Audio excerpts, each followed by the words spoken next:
Bonjour à tous. Aujourd'hui, nous allons nous attaquer aux pinces et donc principalement aux pinces triangulaires, mais aussi aux pinces en losange afin de pouvoir réaliser correctement une pince. Alors, je vous montre à quoi ça correspond. Donc, nous allons faire une jolie petite chose comme ceci. Voilà. OK? Afin que sur l'endroit, nous ayons un peu de cintrage. On se retrouve tout de suite pour la pratique.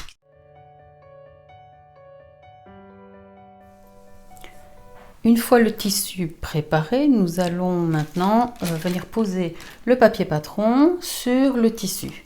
Alors, si vous le voyez bien, je ne sais pas si ça se voit très fort, mais ici nous avons une ligne sur laquelle il est écrit DF. Donc DF signifie droit fil. Et donc ce droit fil, il va nous permettre simplement de savoir comment positionner notre patronage sur le tissu.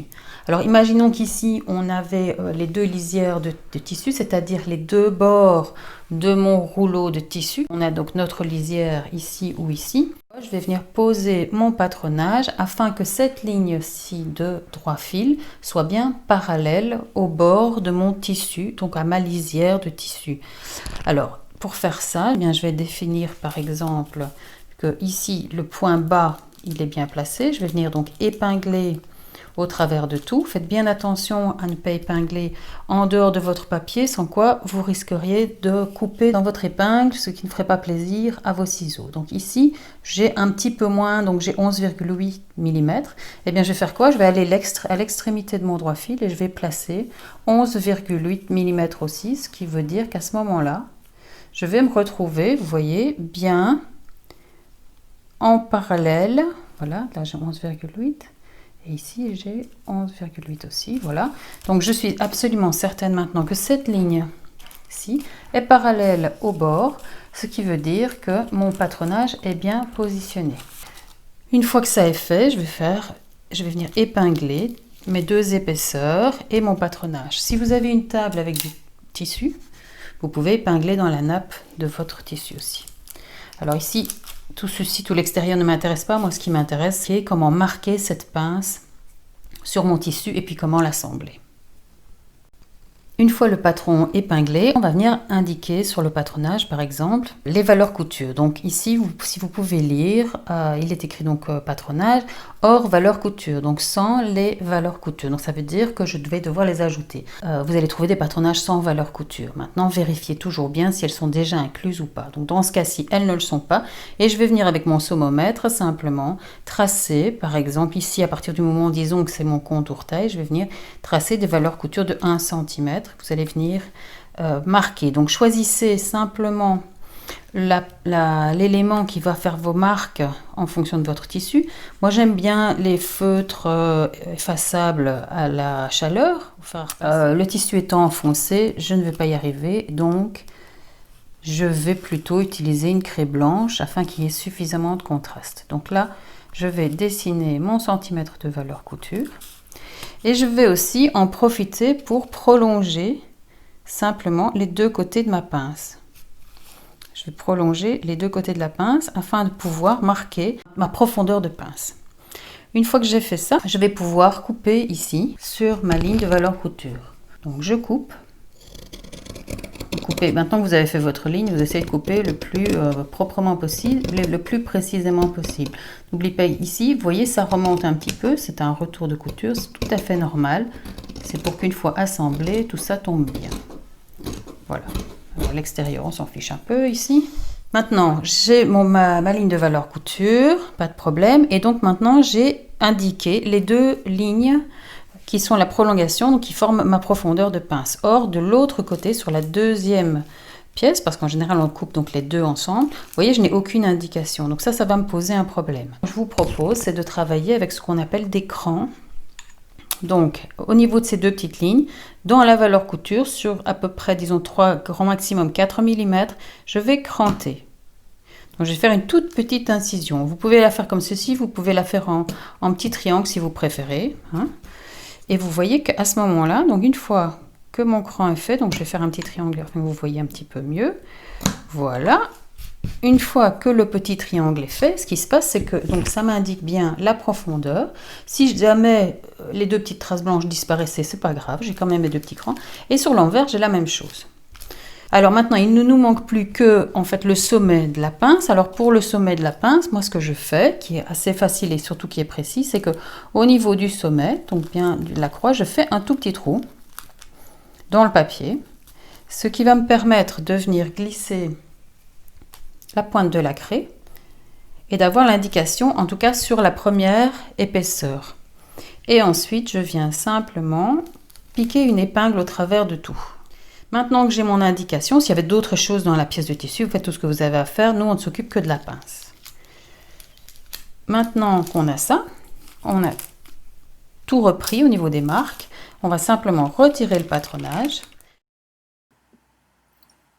Une fois le patronage retiré, vous pouvez retourner le travail et venir marquer à l'aide de la craie le sommet de la pince au niveau de l'épingle. Une fois ceci réalisé, on retire l'épingle. Nous pouvons marquer un peu plus le sommet à l'aide d'une croix qui permet vraiment à ce moment-là de voir plus précisément le repère, et nous faisons ceci des deux côtés.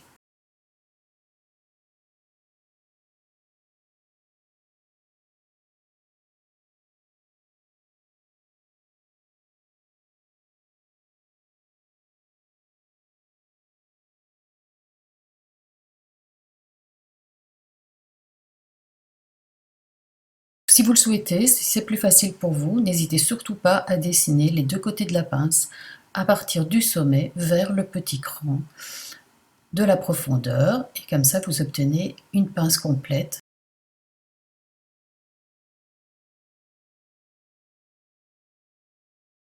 Et vous faites ça des deux côtés. Nous sommes prêts pour la machine.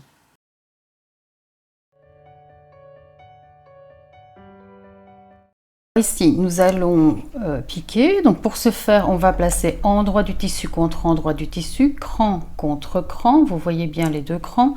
Et surtout, on va plier ceci avec le sommet sur la pliure. Donc les deux crans l'un sur l'autre, sommet sur la pliure, endroit du tissu contre endroit du tissu.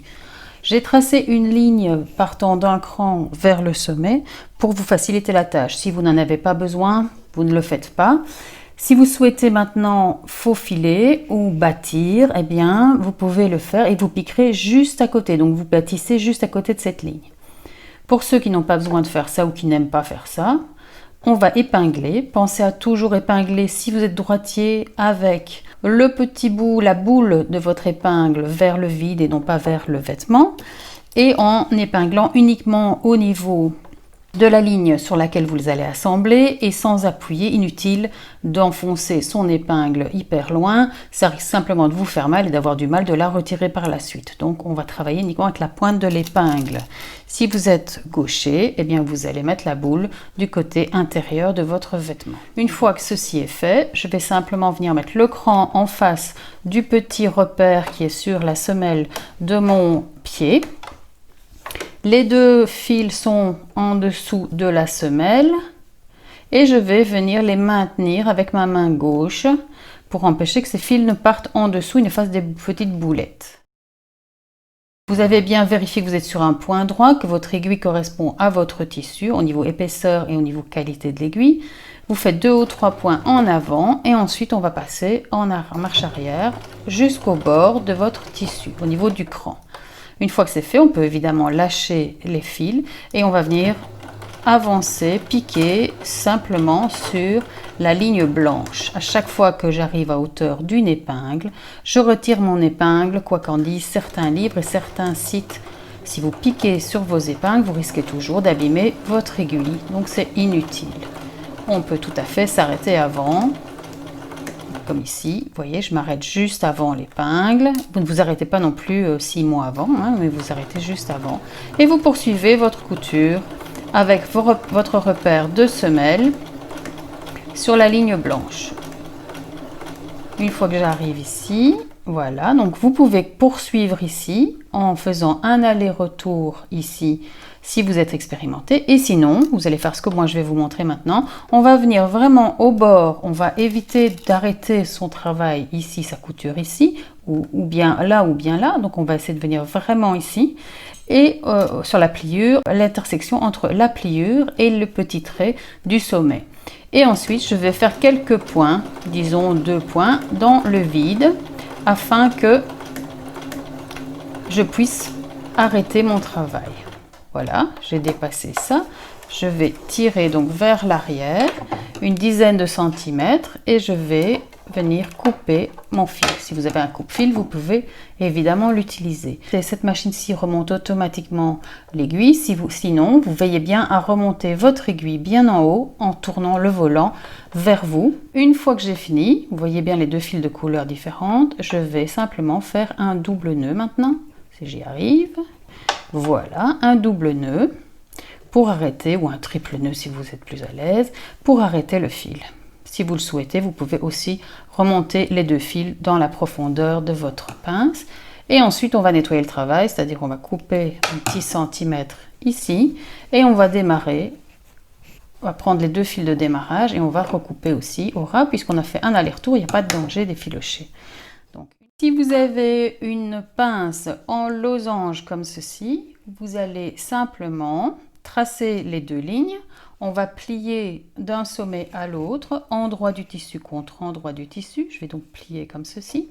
Et ensuite, je vais venir épingler. On va commencer par épingler au niveau de la grande profondeur. Donc, je vais planter mon épingle ici et je vais vérifier que je suis bien sur le repère de l'autre côté. Et voilà, donc je vais venir épingler comme ceci. Je veille bien à ce que mon sommet soit toujours bien là au niveau de ma pliure. On épingle et on fait la même chose en bas. Une fois que ça est fait, on va faire cette couture en 2 temps. Donc on va faire comme si on avait une pince triangulaire. On va partir la partie basse et ensuite on fera la partie haute. Donc je maintiens toujours mes 2 fils dans la main gauche. Je veille à ce que les fils soient bien sous la semelle. Je démarre un peu avant la partie la plus large de ma profondeur. Et on y va, on maintient ces 2 fils. Pas obligatoirement nécessaire de faire un aller-retour, vu qu'on va avoir les 2 fils qui vont venir se superposer, les 2 coutures qui viendront se superposer. Voilà, et je vais venir maintenant, comme on a fait tout à l'heure, jusqu'au sommet, et ensuite je sors. Voilà, je tire vers l'arrière et je pourrais faire de la même façon que tout à l'heure un double nœud.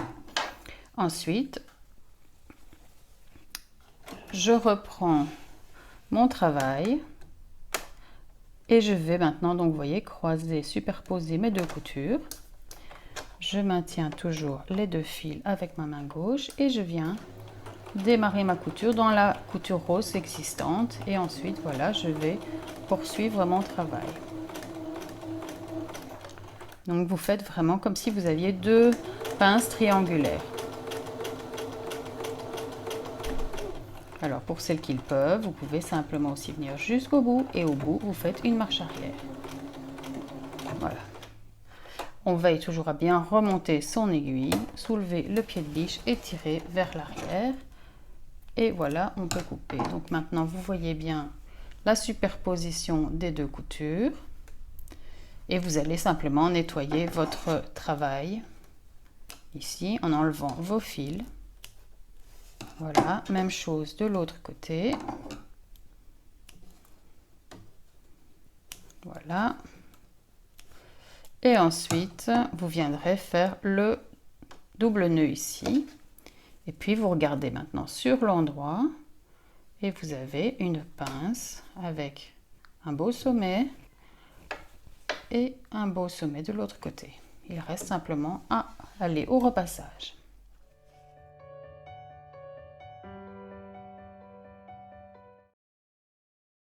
La première chose à faire, c'est vérifier évidemment que votre fer à repasser est à la bonne température. Donc ici, moi je travaille sur un coton, donc mon fer à repasser sera sur coton. Et il sera aussi sur vapeur. Si vous n'avez pas de vapeur, vous utilisez simplement une pâte mouille, c'est-à-dire un linge qui est pas trop duveteux, que vous allez mouiller, bien essorer et que vous poserez sur votre pince pour repasser. Ça fera un effet de vapeur. Si vous avez un fer à vapeur, vous mettez simplement sur la vapeur. Vous allez la coucher vers la couture latérale. D'aucuns préféreront la coucher vers le milieu, à vous de voir un petit peu ce que vous préférez. La pince, elle crée un volume. Si je repasse directement, je vais tout écraser. Ça, c'est pas du tout le but du jeu. Donc, ce que je vous propose, c'est de surélever cette partie-ci. Si vous avez un petit coussin de repassage, que ce soit comme ça ou un autre, vous venez poser votre pince dessus. Et vous verrez qu'à ce moment-là, toute la zone qui était volume va se mettre dans le vide et donc on aura beaucoup moins de difficultés pour repasser. Donc, imaginons maintenant qu'on va repasser. Le plus facile peut-être, c'est de vous montrer le repassage par là. Alors, je fais quoi? Eh bien, j'étends bien ma pince pour éviter de faire des plis. Et je vais simplement repasser. En général, on va repasser de la grande profondeur vers le sommet. Je repasse bien et avec le doigt ici, j'aide. Et en même temps, je fais attention à ce qu'il n'y ait pas de plis. Ici, je tends bien au niveau du sommet pour venir faire le repassage.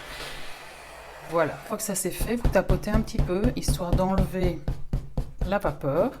Si maintenant on travaille sur le repassage de la pince ovale, vous voyez qu'on a donc les deux épaisseurs ici qui vont créer un volume là, donc c'est plus difficile à repasser. D'autre part, la longueur qui est ici, quand on doit, en fait, la pince elle va se mettre comme ça, elle doit se mettre comme ceci, et vous voyez que ici, la profondeur va tirer, donc on n'aura pas assez de longueur au niveau de la profondeur. Donc je vais simplement entailler au niveau de la plus grande profondeur afin que cette pince puisse s'ouvrir et se placer correctement. Faites bien attention quand même de ne pas entailler un peu trop loin dans votre couture. Laissez quand même 1 mm ou 2 pour pouvoir assurer votre couture. Et puis on fait la même chose, donc on va mettre le bout et on va démarrer d'ici vers le bout. Voilà. N'oubliez pas d'appuyer sur votre fer à repasser. Et ensuite, vous faites l'autre côté de la même manière. Voilà. On va faire l'autre côté ici. Et je le repasse comme ceci, bien jusqu'au bout, en veillant à ce qu'il n'y ait pas de pli. Et ensuite, on vérifie de ce côté que le repassage est correctement réalisé.